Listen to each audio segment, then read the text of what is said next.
राम और सभी को प्रणाम, मेरा वंदन। कपिल जी के लिए मेरी प्रभु से प्रार्थना कि उनकी आत्मा को ऐसी सद्गति दें कि वो सीधे उनके चरणों में स्थान पाए और पा चुके हैं।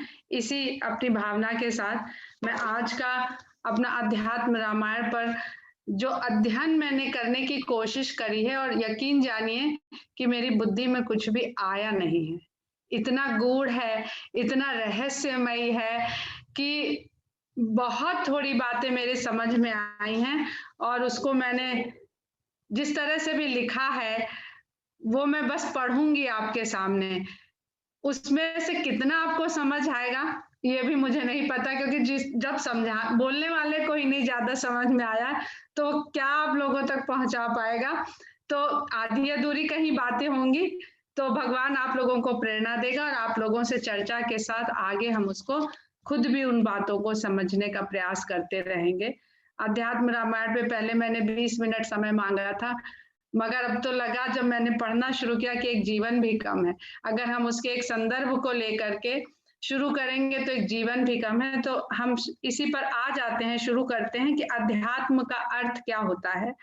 आत्मा में स्थित, हमारे शरीर के भीतर, हमारे मन में स्थित आत्म तत्व को ही अध्यात्म कहते हैं। रामायण वाल्मीकि जी की रचना है। इसमें सच्चिदानंद ईश्वर के सत्य की प्रधानता रखी गई है। योग वशिष्ठ रामायण में चित्त की प्रधानता होने के कारण चित्त की प्रधानता है। आनंद रामायण में भगवान के आनंद स्वरूपन का प्रधानता रखी गई है। ये सभी रामायण वाल्मीकि जी द्वारा रचित हैं। अध्यात्म रामायण व्यास जी की रचना है। ये ब्रह्मांड पुराण के उत्तरखंड का एक भाग है। इसमें सत्य, चित्त, आनंद तीनों को एक साथ समेटने की कथा है। परमात्मा के परम तत्व का स्वरूप यही सच्चिदानंद है। सच्चिदानंद सदा एक रूप रहता है, आनंद स्वरूप। हम श्री रामचंद्र जी का जीवन चरित्र देखते हैं तो हमें यह अनुभव हो सकता है कि श्री रामचंद्र प्रकृति से परे हैं। प्रकृति का स्वभाव बदलते रहना है, परंतु राम सदैव समभाव हैं। इसीलिए राम ब्रह्म है, परम तत्व है जो अपरिवर्तनशील है। किंतु प्रकृति जिन तीन गुणों से मिलकर बनी है वे हैं सत, रज, तम। इन गुणों का घटना बढ़ना प्रकृति को प्रभावित करता है और प्रकृति सदा परिवर्तनशील बनी रहती है। आध्यात्म रामायण को वैसे ही इसमें उतने ही कांड हैं जैसे हम लोग वाल्मीकि रामायण और रामचरितमानस में देखते हैं, लेकिन मुख्य रूप से इसको अगर हम विभाजित करते हैं तो दो भागों में हम आध्यात्म रामायण को बांट कर देख सकते हैं। पहला है राम हृदय और दूसरा है राम गीता। राम हृदय में पूरा जो राम का ब्रह्म तत्व है उसका ही वर्णन है। वो राम जो शंकर के हृदय में बसते हैं, वहां से वो किस प्रकार से भक्तों तक पहुंचते हैं गंगा की धारा के रूप में, उसका वर्णन राम हृदय में है। और राम गीता में, रामायण में अनेक जगह गीता है। राम और वशिष्ठ के बीच गीता है, लक्ष्मण और राम के बीच गीता है, राम और सीता के बीच गीता है, हनुमान और रावण के बीच है, राम दरबार में गीता है, शबरी और राम के बीच, तारा और राम के बीच, लक्ष्मण मंदोदरी के बीच, लक्ष्मण और गुह के बीच। हम देखते हैं कि जगह जगह हमें रामायण में गीता के दर्शन होते हैं। और राम हृदय में राम का स्वरूप है। राम के हृदय में वो व्याख्यान जो स्वरूप शंकर के हृदय में बसता है और किस प्रकार उनके मानस का यह स्वरूप बुद्धि में समाहित होकर, ध्यान दीजिएगा, मानस में बसने वाला स्वरूप किस प्रकार शंकर की बुद्धि में समाहित होकर गंगाधार की भक्ति रूप, गंगाधर की भक्ति रूप गंगाधार के रूप में उनके नजदीक बसने वालों को मिलता है। मानस का विचार, भक्ति और भक्ति का प्रवाह, यही शंकर का स्वरूप, शंकर का चित्र हमें बोध कराता है। आइए अब शिव के स्वरूप को समझते हैं, क्योंकि तुलसी बाबा ने भी रामचरितमानस में राम की कथा लाने से पहले शंकर जी का ही ध्यान किया है और उनके ही द्वारा कथा को आरंभ किया है, क्योंकि राम तत्व के कथा के सार को, संसार को देने वाले शंकर ही हैं। इस भाव को हम शरीर में स्थित चक्रों के द्वारा भी समझ सकते हैं, परंतु मुझे इन चक्रों की विशेष जानकारी नहीं है, अतः मैं इसे बहुत सरल भाषा में समझने और समझाने का प्रयत्न करती हूँ। आत्म तत्व ये हमारे मन में बसता है और मन से चलता है हृदय की ओर, हृदय से बुद्धि की ओर, बुद्धि से शीश, और शीश में, शंकर के शीश में विराजमान है गंगा, और गंगा धारा के रूप में संसार में प्रवाहित हो रही है। ये गंगा की धारा वही राम भक्ति की धारा का प्रतीक है। यही है शिव के मानस में स्थित राम कथा, जो संसार को इस प्रकार मिलती है। शिव के मन का विचार जब पार्वती के जिज्ञासु प्रश्नों के द्वारा सभी जीवों को सुनने और जानने के लिए एक दूसरे से कहते सुनते हुए इस संसार को मिलता है, तो बहती है भक्ति की धारा रामायण के रूप में, रामचरितमानस के रूप में, राम कथा के रूप में। मन आपके हृदय के पास स्थित होता है, जैसे शिव के पास पार्वती स्थित रहती हैं, किंतु मन में ही सदैव जिज्ञासा उत्पन्न होती है। तो पार्वती के प्रश्न हम सभी के मनों की जिज्ञासाओं के प्रतीक स्वरूप हैं। फिर मनुष्य अपनी बुद्धि के द्वारा उनका निराकरण करता हुआ जब संसार के कल्याण हेतु सभी बातें संसार को बताता है, तो सभी की कल्याण करने की इच्छा के कारण वो शंकर हो जाता है, शंकर कहलाता है, क्योंकि शंकर का अर्थ ही होता है कल्याण करने वाला।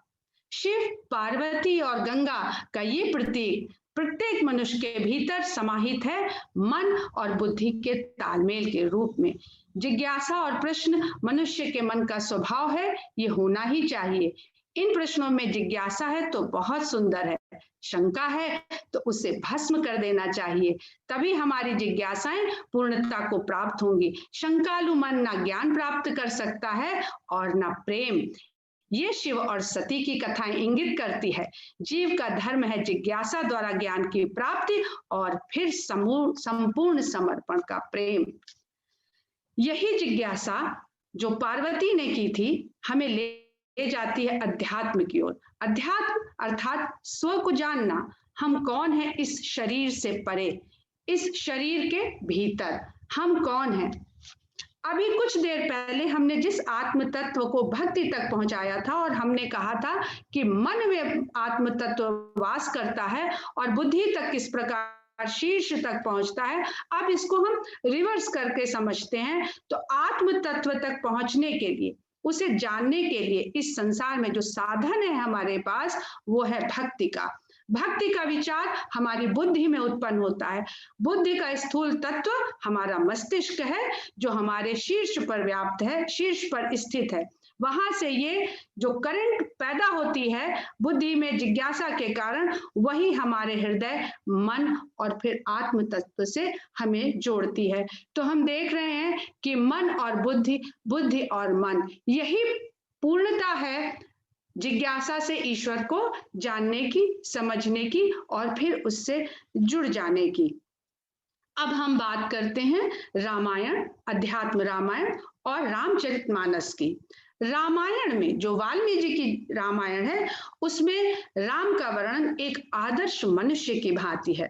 अध्यात्म रामायण में राम के ब्रह्म तत्व का वर्णन है, और रामचरितमानस में तुलसी जी ने बार बार भगवान के मनुष्य रूप में अवतरित होने का बखान किया है। यानी रामचरितमानस में दोनों ही रामायण का सार ले लिया गया। एक ईश्वर प्रकट होता है मनुष्य के रूप में, और फिर ऐसे आदर्शों का आचरण करता है कि वो बढ़ चलता है फिर से ईश्वरत्व की ओर। तो मनुष्य के ईश्वर होने की कथा है रामचरितमानस, और उस ईश्वर के भीतर समाये हुए ब्रह्म तत्व, ईश्वरीय तत्व को जानने की कथा है अध्यात्म रामायण। रामायण में राम के चरित्र का वर्णन किया गया है एक मनुष्य के रूप में। विभिन्न विभिन्न अवस्थाओं में, भिन्न भिन्न भूमिकाओं में मनुष्य का क्या आदर्श होना चाहिए, किस प्रकार का उसका चरित्र निर्माण होना चाहिए। जबकि अध्यात्म रामायण में राम के ब्रह्म तत्व अर्थात ईश्वरत्व का वर्णन किया गया है। प्रत्येक प्रसंग की इस प्रकार व्याख्या की गई है कि सारी कथा, सारे प्रसंग, सारी घटनाएं किसी न किसी रूप में हमें अध्यात्म की ओर इंगित करते हैं, प्रेरित करते हैं, उन प्रसंगों में छुपे हुए गूढ़ रहस्यों को बताते हैं। प्रत्येक जीव के भीतर जो तत्व विराजमान है, जिसे हम चेतना कहते हैं, बेटा मैंने सब करवा दिया मम्मी से, आपसे करवा दिया, जिसे हम जीवन कहते हैं, वो उस ब्रह्म का अंश है। उसकी खोज, उसका आभास हमें मानवता की उच्चता की ओर ले जाता है। राम तत्व के द्वारा आत्म तत्व को समझना। राम कथा क्या है? राम कथा में हम राम तत्व का ही अध्ययन करते रहते हैं, समझते रहते हैं।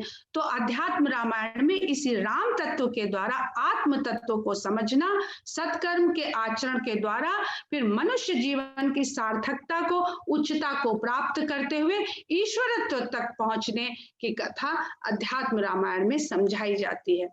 राम हृदय, अगर हम राम हृदय पर चर्चा करने बैठ जाएंगे, मैंने जितना भी समझा लिखा था उसको मैंने अगले किसी समय के लिए रख दिया है। राम हृदय के बारे में हम बहुत छोटी सी बात करेंगे ताकि हम ज्यादा से ज्यादा विषय आज ले सकें जो ज्यादातर जिज्ञासाएं होती हैं। तो जो सबसे सुंदर बात राम हृदय में मुझे पता चली कि हम लोग सब कहते हैं कि जो सब जगह रमता है वही राम है, पर अध्यात्म रामायण तो हमें ये बता रही है कि जिसमें सब रमते हैं वो राम है। तो मुख्य भेद जो मुझे समझ में आया, अब इसको आप देखिए किस तरह से बताया जा रहा है कि जो सब जगह रम रहा है, सब में रम रहा है, ये राम का कर्ता भाव दिखाता है। परंतु जिसमें सब जाकर रम जाते हैं वो राम का ब्रह्म भाव दिखाता है। ब्रह्म कर्म से मुक्त है, कर्म से परे है, कर्म में बंधन है, जबकि ब्रह्म सदा मुक्त है। तो अगर हम कर्ता रूप में राम को देखेंगे तो वो तो कर्म के बंधन से बंधा हुआ हमें दिखाई देता है, जबकि वो बंधनों से मुक्त है, इसीलिए हमें बंधन मुक्त कर पाता है। जिसके पास जो होगा वो वही आपको दे पाएगा। अध्यात्म रामायण में राम के चरित्र का वर्णन उस तरह से नहीं है। उनके अनुसार, अध्यात्म रामायण के अनुसार, इस संसार में, इस लोक में, ब्रह्मांड में जहां कहीं भी जो कुछ है सब राम है।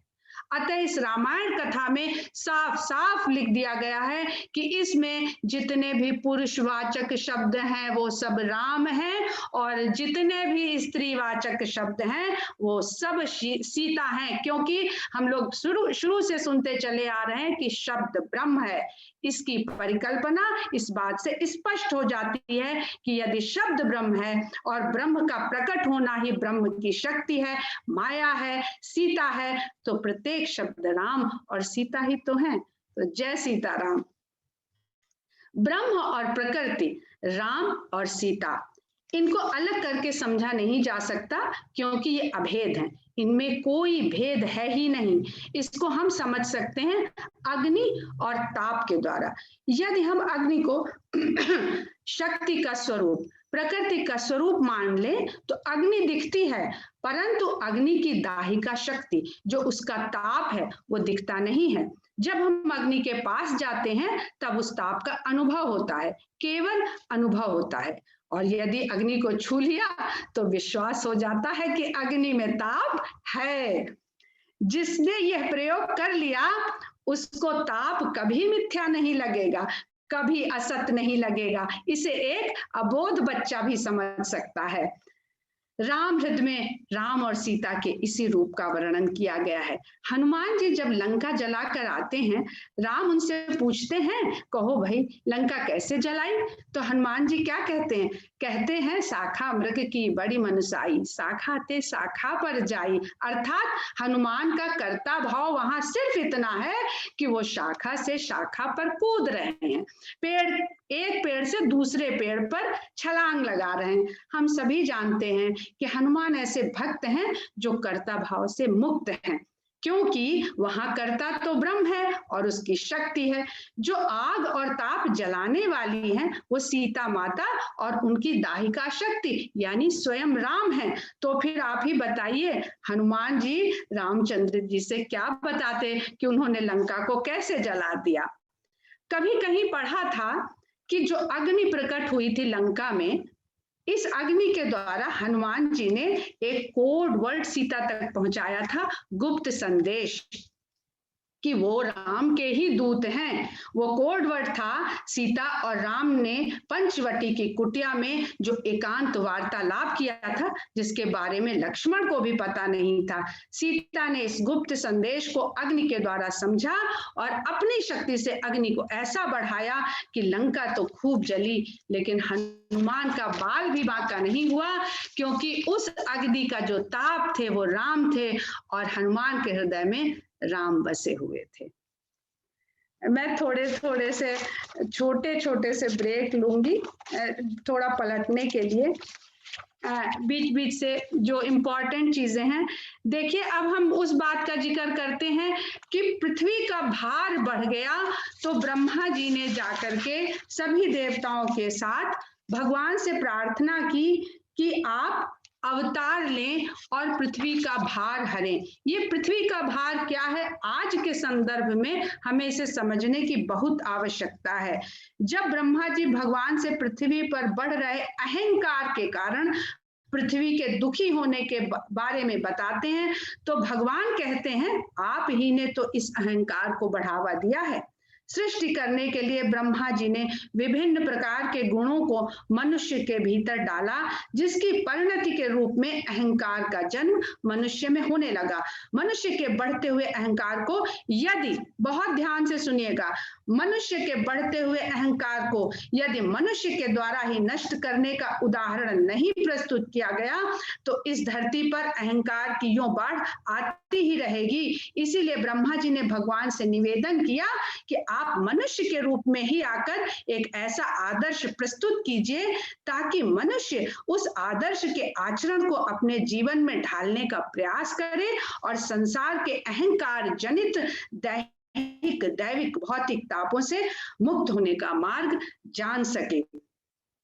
इस प्रकार ब्रह्मा जी की स्तुति से भगवान विष्णु ने दशरथ और कौशल्या के यहाँ प्रकट होने का आश्वासन दिया और अंतर ध्यान हो गए। भगवान ने फिर सूर्य वंश में जन्म लेने का आश्वासन ब्रह्मा जी को दिया। अब हम समझते हैं कि ये सूर्य वंश आखिर है क्या। भगवान का त्रेता युग में प्राकट्य सूर्य वंश में होता है और द्वापर में चंद्र वंश में होता है। बहुत सारी बहसें हो जाती हैं कि राम 12 अंशों के साथ अवतरित हुए थे, यानी वो पूर्ण ब्रह्म नहीं थे, और कृष्ण 16 अंशों के साथ अवतरित हुए थे, इसलिए कृष्ण ही पूर्ण ब्रह्म है। यहाँ पर आप समझिए कि त्रेता में राम ने सूर्य वंश में अवतार लिया। सूर्य की 12 कलाएं ही होती हैं, 12 ही आदित्य हैं, वो 12 में ही पूर्ण है, और चंद्रमा की 16 कलाएं होती हैं, उसकी पूर्णता 16 कलाओं में है। अर्थात सूर्य वंश में 12 अंशों से ही ब्रह्म पूर्ण होता है और चंद्र वंश में 16 अंशों के द्वारा ईश्वर की पूर्णता प्रकट होती है। ईश्वर ब्रह्म कभी अपूर्ण नहीं होता। जिस प्रकार बीज में पूर्ण वृक्ष होता है, कभी ऐसा नहीं होता कि इस बीज से केवल तना पैदा होगा या केवल शाखाएं पैदा होंगी या केवल फल पैदा होगा। नहीं, एक बीज से जिस प्रकार पूर्ण वृक्ष उत्पन्न होता है, उसी प्रकार एक जो ब्रह्म है, पूर्ण है, उससे पूर्ण ब्रह्म ही पैदा होता है, अवतरित होता है, प्रकट होता है। वो चाहे राम रूप हो, चाहे कृष्ण रूप हो, चाहे 12 अंशों में हमें दिख रहा हो, चाहे 16 अंशों में हमें दिख रहा हो। अब सूर्य वंश में किसके घर प्रकट होते हैं? दशरथ। रघुकुल में है राजा दशरथ। दशरथ का अर्थ है वो मनुष्य जो अपनी 10 इंद्रियों को अपने काबू में रख कर जीवन बिताता है। दशरथ, रथ को चलाने में हमें उसे हमेशा अपने नियंत्रण में रखना पड़ता है। कौशल्या, कौशल्या को स और श दोनों तरह से लिखा जाता है। कौशल्या भी लिखा मिलता है हमें और कौशल्या भी मिलता है। ऐसा माना जाता है कि अयोध्या के पास एक छोटा राज्य था कौशल। वहां की राजकुमारी होने के कारण वो कौशल्या कहलाती थी, परंतु कौशल्या शब्द का उद्भव कुशल शब्द से हुआ है। कुशल बुद्धि वाली स्त्री को कौशल्या कहते हैं। तो इसलिए हमने ऊपर कहा कि ईश्वर मन से प्रकट होता है और मन ही में अंतर्ध्यान हो जाता है। ध्यान दीजिएगा, मन ही से प्रकट होता है और मन ही में अंतर्ध्यान हो जाता है। परंतु जब दशरथ के घर में भगवान अवतरित होते हैं तो वो किसी प्रकार अपरोक्ष दिखाई पड़ रहे हैं। यहाँ पर समझने वाली बात यह है कि यदि ईश्वर केवल आंख बंद करके अंधेरे में ही दिखाई पड़ते हैं तो वो केवल मानने की वस्तु हो जाएंगे। ईश्वर जिसे हम परम तत्व कहते हैं, महाप्रकाश के रूप में वर्णन करते हैं, यदि वो केवल अंधेरे में ही देखने की वस्तु है तो क्या देखें? किंतु शुद्ध बुद्धि अर्थात कौशल्या और शुद्ध मन अर्थात दशरथ जैसा भाव हो तो व्यक्ति को इंद्रियों के सामने भी भगवान श्री राम का साक्षात रूप में दर्शन संभव है। कहते हैं जहां राम रमते हैं वहां अज्ञान नहीं, और जहां अज्ञान नष्ट हो जाता है वहां राम प्रकट हो जाते हैं। अब हम समझ सकते हैं कि किस प्रकार का मन और बुद्धि होने से अज्ञान का अहंकार मिटता है और राम का प्राकट्य होता है। राम जन्मे नहीं, प्रकट हुए हैं, क्योंकि भौतिक संसार में जन्म लेते ही मनुष्य का पहला कर्म है रुदन करना, परंतु राम तो मुस्कुराते हुए प्रकट हो रहे हैं। जब माता की इच्छा हुई कि वे वात्सल्य भाव को अनुभव करना चाहती हैं, तब भगवान ने वात्सल्य लीला आरंभ करी। अपनी इच्छा से नहीं रोए, भक्त की इच्छा के कारण रोए। कर्म बंधन से मुक्त हैं, प्रकृति से परे हैं, सत रज तम गुणों से पार है वो। सुनि बचन सुजाना रोदन ठाना, होई बालक सुर भूपा। अब हम धीरे धीरे बात करेंगे, हमारा विषय अब थोड़ा सा आगे बढ़ जाएंगे, क्योंकि इतना कुछ ओम जी ने मुझे पढ़वा दिया है कि मैं खुद ही इतनी कंफ्यूज्ड हुई कि मैं क्या क्या आप लोगों को बताऊं। तो अब हम आते हैं, जब राम का प्राकट्य हो गया और हमने ये भी जान लिया कि वो ब्रह्म है और राम रूप में प्रकट हुआ है इस भव सागर के लोगों को तारने के लिए, तो तीन चीजें हमको यहाँ पर मिल रही हैं। एक है ब्रह्म और एक है राम जो प्रकट है सामने, ब्रह्म जो दिखता नहीं है, निर्गुण है, और दूसरा है तीसरा है भव सागर। हम सभी सुनते आए हैं कि ब्रह्म सत जगत मिथ्या, इसी के द्वारा हम इसकी विवेचना करने का प्रयास करेंगे। ब्रह्म संस्कृत में, ब्रह्म का अर्थ होता है, संस्कृत का ये शब्द है जिसका मतलब होता है जिसमें कोई टुकड़ा ना हो, कोई अणु ना हो, कोई परमाणु ना हो, कोई कोशिका भी ना हो, कोई प्रोटोप्लाज्म ना हो, न्यूक्लियस ना हो, जिसका कोई अंश हम तोड़ ही ना सके, उसको ब्रह्म या परम कहते हैं। और सत्य का अर्थ होता है, यहाँ संस्कृत के बहुत विद्वान बैठे हुए हैं, मैं बहुत ही गंवारों वाली भाषा में अब इसको संस्कृत को समझाने जा रही हूँ, तो कृपया संस्कृत के विद्वानों से मैं क्षमा मांग रही हूँ कि सत का अर्थ होता है, ये अस्थि धातु से आया है, अस्थि धातु से प्राप्त हुआ है सत, इसका अर्थ होता है और भव का संस्कृत में अर्थ होता है होना। भवति भवतः भवन्ति, ये बहुत कक्षा 6-7 में हम लोगों ने रूप जो याद किया था वो इसको समझने में आज काम आ गया। तो भव का अर्थ होता है होना, यानी जहां निरंतर होने का भाव है, जहां निरंतर कुछ हो रहा है वही भव सागर है। कोई पानी से लहराता हुआ इस संसार में क्या अंतरिक्ष में कहीं ऐसा सागर नहीं है, ये जहां कुछ हो रहा है वो भव सागर है, और जहां कुछ हो रहा है वो सदा परिवर्तनशील है, यानी जो होना है होता रहेगा, इसलिए होता रहेगा क्योंकि वो परिवर्तनशील है, वहां परिवर्तनशील चल रहा है, और जो अपने भाव में स्थित है वो परम है, वो राम है, वो ब्रह्म है। अब हम समझते हैं सत असत और मिथ्या का भेद क्या है। ब्रह्म सत है, अर्थात जो सदा एक सा है, न परिवर्तनशील है, न आता है, न जाता है, न होता है, सदा सर्वदा रहता है, चाहे जो देश काल परिस्थिति हो, चाहे पृथ्वी हो, सूर्य हो, शून्य हो, अंतरिक्ष हो, आकाश हो, अवकाश हो, वो सदा रहता है। अब हम समझते हैं असत क्या है, जो कभी है ही नहीं, असत जो कभी है ही नहीं, वो नहीं था न कभी होगा, हम उसे कहते हैं झूठ के पांव नहीं होते। वह परिवर्तन उसका अस्तित्व ही नहीं है, तो वो परिवर्तित कैसे होगा। जगत असत्य नहीं है, ध्यान दीजिएगा, जगत असत्य नहीं है क्योंकि वो तो हमारे सामने दिख रहा है, इसलिए कहा जाता है जगत मिथ्या है। मिथ्या का अर्थ होता है जो सदा नहीं रहता, आज है कल नहीं रहेगा, जो कल था वो आज नहीं रहेगा। इसी में सारी सृष्टि समा जाती है और समय और सृष्टि एक साथ बंद करके इस प्रकार मिथ्या को परिभाषित और हमारे सामने प्रकट करते रहते हैं। अब इसका अर्थ ये नहीं है कि जो दिखता नहीं है वो होता भी नहीं है, उसे इंद्रियों या भौतिक उपकरणों के द्वारा देखा या अनुभव किया जा सकता है, क्योंकि ये सब सीमा में बंधे हुए हैं। एक सीमित उपकरण के द्वारा भला हम असीमित या अनंत को जानने का प्रयास करें तो ये थोड़ी भी फिजिक्स आने वाले को समझ में आ जाएगी कि जो लिमिटेड चीज है हम इसको छोटी सी बात से समझते हैं। हमने बायोलॉजी में हाई स्कूल में पढ़ा था कि जो कंपाउंड आई होती है वो चीज को दूसरी तरह देखती है, हम जैसे देख रहे हैं वैसा नहीं दिखती है।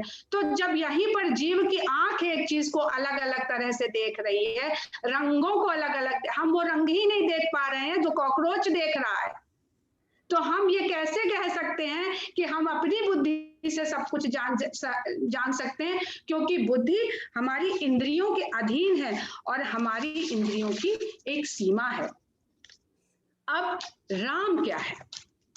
राम एक सत्य हम बहुत सुनते चले आ रहे हैं कि राम का, ये मैं पहले बता चुकी हूं, यहाँ पर बस मैं एक और लाइन जोड़ना चाहती हूँ कि विद्या ज्ञान विप्लवे रमनाथ रामः, बड़े बड़े ज्ञानी पुरुष उनमें रम जाते हैं। राम शब्द किसी कर्ता भोक्ता परमेश्वर का वाचक नहीं है, राम शब्द कर्ता के अर्थ में बनता ही नहीं है। ये संस्कृत जानने वाले लोग अच्छी तरह से इसको समझ सकते हैं।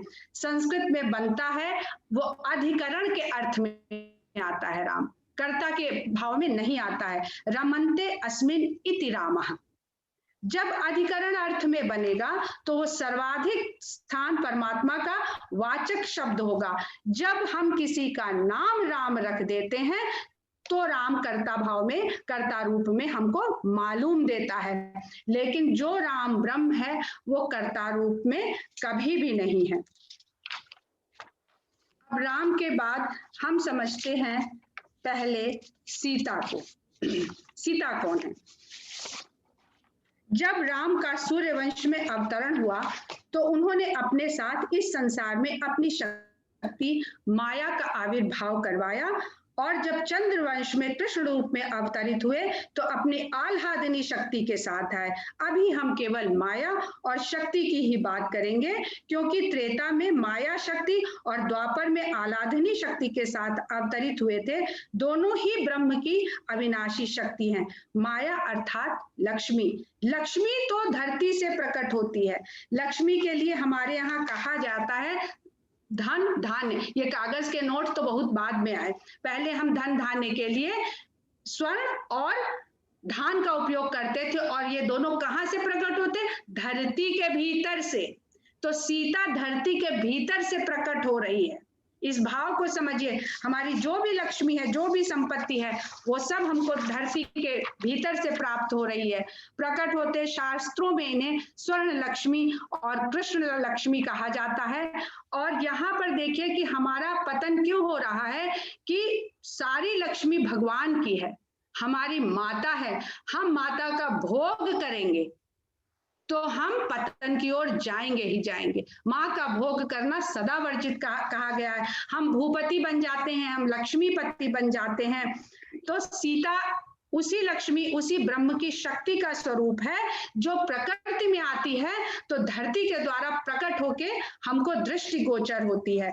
अब जब अशोक वाटिका में हनुमान जी की भेंट सीता से होती है, क्योंकि हनुमान जी वो भक्त हैं जो हमको बताते हैं कि किस रूप में हमें और राम और सीता की भक्ति करनी है, तो यहाँ पर कुछ छोटी छोटी बातें हैं जिनका मैं वर्णन करूंगी कि हनुमान जी ब्रह्मास्त्र से कैसे बन गए।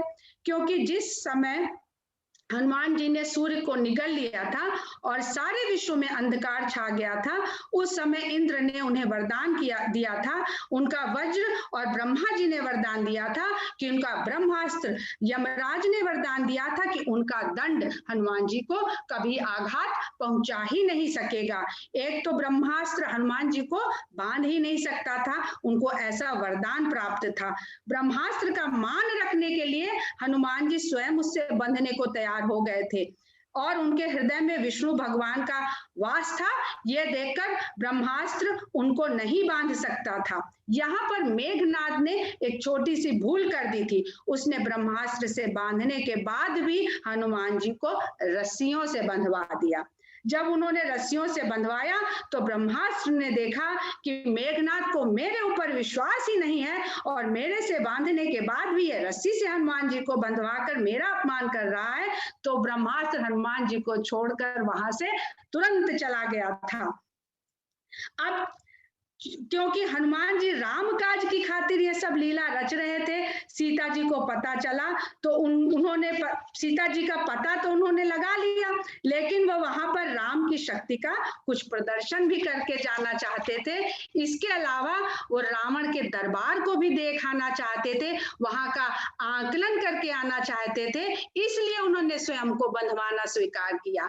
इसके पश्चात लंका दहन के पश्चात हनुमान जी को लगा कि इसकी कुशलता देखनी चाहिए लंका की, तो जो अग्नि प्रकट करी हनुमान जी ने सीता जी को दिखाना चाहते थे कि एक पंथ दो काज कर रहे हैं, वो कि रावण को राम की शक्ति का प्रदर्शन भी कर रहे हैं और सीता जी को रामचंद्र जी के द्वारा भेजा हुआ अग्नि में प्रवेश का गुप्त संदेश भी समझाना चाह रहे हैं। वहां भी उन्होंने सार्थक किया कि अशोक वाटिका में सीता जी अग्नि में घिरी हुई बैठी हैं, तो जो उन्होंने कहा था कि अग्नि में प्रवेश करिए, तो ये शब्द सत्य हो गए कि सीता जी अग्नि से घिरी हुई लंका में बैठी हुई हैं। जब वो कहते हैं सीता जी रावण से कहती हैं, सीता जी हनुमान जी ने कहा कि मैं अभी आपको लेकर राम के पास चलता हूं। जब उन्होंने इतना दुखी देखा तो सीता जी कहती हैं, मैंने अपने होश हवास में रहते हुए किसी भी पुरुष का स्पर्श नहीं किया है। जब रावण ने मेरा हरण किया तब मैं विवश थी, अनाथ थी। अब जानबूझकर, यद्यपि तुम मेरे पुत्र समान हो, मैं तुम्हारे शरीर का स्पर्श नहीं करूंगी।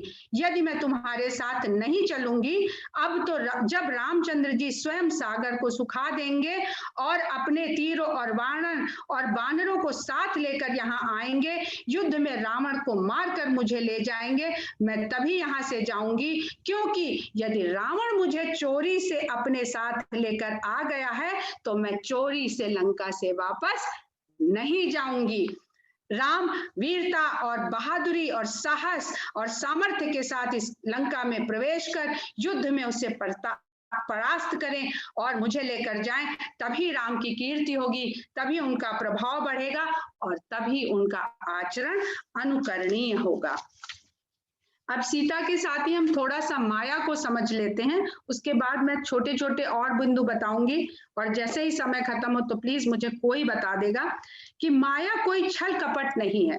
माया का अर्थ है वो देखना जो वास्तव में है ही नहीं, जिसको हमारी इंद्रिय उस तरह से देख पा रही है जितनी हमारी इंद्रिय की क्षमता है। जैसे आकाश हमें नीला दिखाई देता है, उसके पीछे अनेक भौतिक गुण और कारण हैं। हमारी आंख की अविद्या है या सीमा है कि आकाश हमें नीला ही दिखाई देता है, परंतु माया का एक रूप योग माया भी है। यदि हम इंद्रियों की सीमा को ना माने और केवल उसके बताए हुए तथ्यों पर निर्भर ना करें, तो यही माया योग माया के रूप में हमें उस परम ब्रह्म से, उस महाचेतना से जोड़ने का कार्य करती है।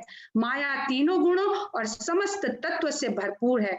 वो हाँ को ना और ना को हाँ की तरह दिखाने में समर्थ है। इस कारण ये हमारे अंदर भ्रम और दंभ पैदा करती है और जीव दुखी होकर ये योग माया के रूप में दुखी होता है उस माया के कारण। परंतु जब ये योग माया के रूप में प्रकट होती है तो ये उसी जीव पर दया करती है, माया ही हम पर दया करती है, हमारा कल्याण करती है और माया ही हमें इस तरह से करती है कि हम राम के या ब्रह्म में लीन होने के लिए अपनी बुद्धि को तैयार कर पाते हैं। अजगव क्या है? जो शिव धनुष है। इतने सुंदर सुंदर प्रसंग मुझे समझने को मिले हैं। अजगव, परशुराम जी का अपना पहले हम अजगव की बात कर लेते हैं कि शिव धनुष का नाम अजगव था। धनुष शिव का था और उसके बाद में वही शुरू हो जाएगा, मतलब 2 महीने लॉकडाउन हो गया के बाद जनक जी 5-7 दिनों में सब शुरू हो जाएगा। विजय गोयल जी, आप अपने आप को म्यूट रखें प्लीज।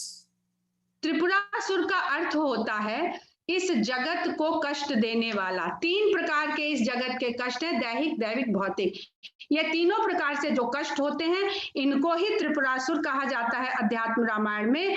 इनसे मुक्ति दिलाने का कार्य शंकर एवं विष्णु की सहायता दोनों की चाहिए। शिव धनुष बाण है, शिव ब्रह्म का निर्गुण स्वरूप है, सगुण स्वरूप निराकार है और विष्णु उसकी बाण है, तीर हैं। जब निर्गुण और सगुण हम दोनों को मिलाकर देखते हैं, हम अभेद से दूर हो जाते हैं, तभी अंधकार दूर होता है हमारे जीवन का और तब इन तीनों तापों से अर्थात त्रिपुरासुर से मुक्ति मिल जाती है। मुक्ति अज्ञानता से आती है और अज्ञानता से भय पैदा होता है।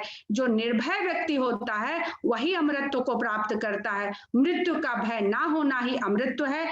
इस सत्य को हमें जान और मान लेना चाहिए। ये अजगव राजा जनक के महल में पाया जाता है। सीता के लिए सुलभ है और राम के लिए इसका संचालन अत्यंत सुलभ है। इसमें कोई भी रंच मात्र, कोई भी इसमें मिथ्या की बात नहीं है, क्योंकि जो आत्म तत्व को समझता है उसके लिए सभी जो जीवन के कार्य हैं वो शिव धनुष के समान हैं।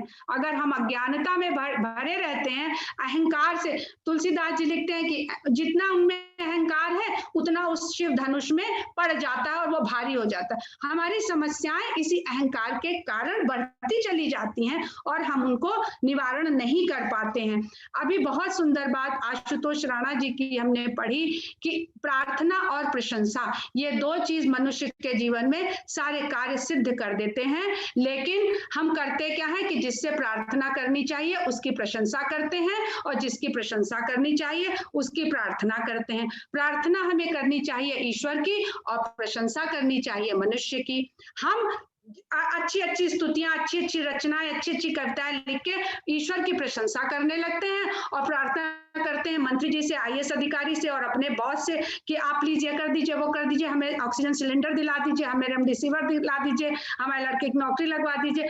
तो जब हम एफर्ट ही गलत लगा रहे हैं, गलत जगह, तो हमारे कार्य कैसे सिद्ध होंगे? तो प्रार्थना आप ईश्वर से करते रहिए, प्रशंसा आप मनुष्य के करिए, क्योंकि मनुष्य प्रशंसा से प्रसन्न होता है। ईश्वर को प्रसन्न होने का भी कोई भाव नहीं है। ईश्वर निर्गुण है। ईश्वर को पूजने के लिए आपको पता होना चाहिए कि ईश्वर को पूजने के लिए मजबूर किसने कर दिया। इसमें अध्यात्म रामायण में हमने पढ़ा कि राम के अंदर एक अवगुण है। आप लोगों ने अवगुण नहीं सुना होगा कि राम के अंदर अवगुण यह है कि सब लोग उसकी तरफ खिंचे चले आते हैं। ये राम का अवगुण है और उसको पूजने के लिए महात्मा लोग बखान करते हैं। जो निर्गुण ब्रह्म है, जब संत और महात्मा, ऋषि मुनि उसका वर्णन करने लगते हैं तो वो निर्गुण से सगुण होने लगता है। जब सगुण होने लगता है तो संत हमें ऐसी ऐसी बातें बताते हैं कि हम उसका पूजन करने लगे। अब जड़ और चेतन जीव, बुद्धि हमारी और चित्त, ये जड़ होता है। हमारा जो शरीर है इसमें जड़ और चेतनता दोनों है। बहुत शब्दों से इसको समझने की कोशिश करिएगा कि जो जितना भी तत्व हमारा पंच तत्वों से शरीर बनता है वो सारे तत्व जड़ हैं।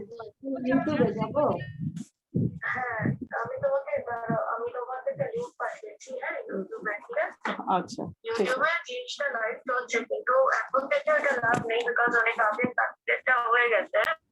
आप जो भी बोल रहे हैं प्लीज आप अपने आप को म्यूट करें। और विनीता जी आप म्यूट हो गए, जरा प्लीज म्यूट करें अपने आप।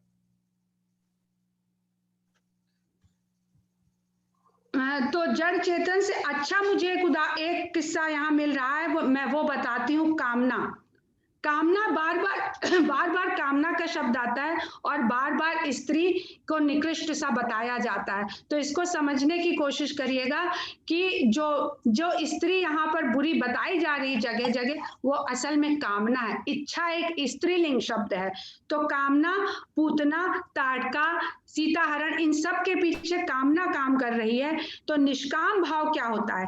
कोई ना कोई भावना तो बनी ही रहती है। वेदों में प्रकृति को स्त्री कहा गया है और इच्छा या कामना भी स्त्री का ही स्वरूप माना गया है। हमें इसका सामना सबसे पहले करना होता है और सबसे पहले इस कामना को नष्ट करना होता है, चाहे वो निष्काम होने की भावना ही क्यों ना हो। आध्यात्मिक कामना सबसे अधिक खतरनाक होती है क्योंकि ये मनुष्य को ईश्वरत्व के भाव से भरकर अहंकार उसके अंदर उतार देती है और अहम ब्रह्मास्मि कहते ही वो ऐसे अहंकार के भाव से भर जाता है कि वो पतन की ओर चल पड़ता है। मनुष्य के भीतर किसी भी प्रकार की कामना रहेगी तो कामना के सभी संगी साथी उसको घेरने, उसके आसपास आ जाएंगे। अब इस कामना के संगी साथी कौन है? क्रोध, मोह, लोभ और अहंकार। राम जब विश्वामित्र के साथ उनके आश्रम पहुंचे तो उन्होंने सबसे पहले ताड़का नामक राक्षसी या स्त्री का वध किया, अर्थात राम ने सबसे पहले अपनी कामनाओं का अंत किया। बिना एक क्षण भी लगाए राम ने धनुष बाण उठाया और ताड़का का वध कर दिया। कोई प्रश्न नहीं, कोई कारण नहीं। ये उनकी विश्वामित्र के प्रति निष्ठा और समर्पण को प्रकट करता है। इस कार्य के लिए राम की अपनी कोई कामना नहीं है। यही निष्काम भाव होता है। इसके अलावा प्रणाम, मैंने जाना कि प्रणाम 3 प्रकार के होते हैं। पहला प्रणाम जो हम ऐसे सबसे करते हैं, इसका अर्थ होता है हाथ जोड़कर किसी को प्रणाम करना। हम जिससे प्रणाम कर रहे हैं, हमारा ये भाव होता है कि हम आपकी आज्ञा अनुसार कर्म करेंगे। जब हम सर झुकाकर नमन करते हैं तब हमारा भाव होता है कि हमारी बुद्धि आपके विचार के अनुसार हमारी बुद्धि चले। और जब हम साष्टांग दंडवत करते हैं तो भाव ये होता है कि अब हम आपको आपके सामने पूरी तरह से समर्पित करते हैं। हम एक दंड की भांति आपके सामने जड़ की तरह पड़े, आप जैसे चाहें मुझे चलाएं। तो डंडे की अपनी कोई इच्छा नहीं होती, अपना कोई बल नहीं होता है। जिसके हाथ में डंडा होता है वो उस डंडे को जैसे चाहे वैसे चलाता है। तो इसीलिए साष्टांग दंडवत खाली श्रेष्ठ गुरु, उचित गुरु के सामने या ईश्वर के सामने किया जाता है। यहीं पर एक बार एक प्रश्न आया था कि स्त्रियां साष्टांग दंडवत क्यों नहीं करती हैं। इसका भी मुझे इसमें उत्तर मिल गया कि उनको वैचारिक रूप से अपने पति का आचरण करना होता है। अब किस प्रकार के पति का आचरण करना होता है इसकी बहुत व्याख्या है, हम वहां पर अभी नहीं जाएंगे। इसलिए स्त्रियां दूसरे पुरुषों को, ऋषियों मुनियों को दंडवत प्रणाम नहीं करती हैं। उसके सामाजिक कारण है साष्टांग दंडवत ना करने के स्त्रियों के कि पति किस प्रकार के पति का वो आचरण करें जो उच्च आदर्श, आचरण एवं मर्यादा का पालन करने वाला हो। स्त्री को ऐसे ही पति का अनुगमन करने का विधान है। और शारीरिक कारण क्या है स्त्रियों के साष्टांग दंडवत न करने का? स्त्रियों की शारीरिक संरचना एवं मासिक धर्म, गर्भधारण आदि करना इस साष्टांग से, दंडवत से उनको मुक्त रखा गया है। क्योंकि आप कभी किसी को दंडवत करेंगे और कभी नहीं करेंगे तो जब नहीं करेंगे तब वो सामने वाले व्यक्ति का अपमान माना जाता है। आखिरी बिंदु है धर्म की स्थापना, जिसके लिए भगवान अवतार लेते हैं। 4 लाइनों में मैं धर्म की स्थापना का वक्तव्य बताकर मैं अपने वक्तव्य को आज विराम दूंगी कि भगवान जिसकी कोई इच्छा नहीं होती पूजे जाने की, न महानता की, न पहचाने जाने की, क्योंकि वो तो निर्गुण है। अब महात्मा लोग ईश्वर के गुणों का बखान कर उन्हें पूजने के लायक बनाते हैं। महात्मा ही निर्गुण ब्रह्म को सगुणता प्रदान करते हैं। जिसके गुणों का बखान हो गया वो निर्गुण कहाँ रह गया। इसलिए हम कह सकते हैं कि भगवान को पूजा जाना ये महात्मा और संतों की इच्छा है, भगवान की नहीं। धर्म की स्थापना के लिए महात्मा और संत ऐसा करते हैं। धर्म की स्थापना के लिए किसी का वध करने की आवश्यकता नहीं होती। धर्म की स्थापना करने के लिए चरित्र की प्रधानता की आवश्यकता है। चरित्र की कीर्ति, उसका गायन उस चरित्र को अमृत प्रदान कर देता है। इस प्रकार गा गा कर, पढ़ पढ़ कर, सुन सुन कर हम उसे धारण करने योग्य बनने का प्रयास करते हैं। ऐसा आचरण संसार के सामने प्रस्तुत करना कि पीढ़ी दर पीढ़ी, काल दर काल उस उदाहरण से मनुष्य के चरित्र में सच्चरित्रता बनी रहे, यही धर्म की स्थापना का मूल रूप है।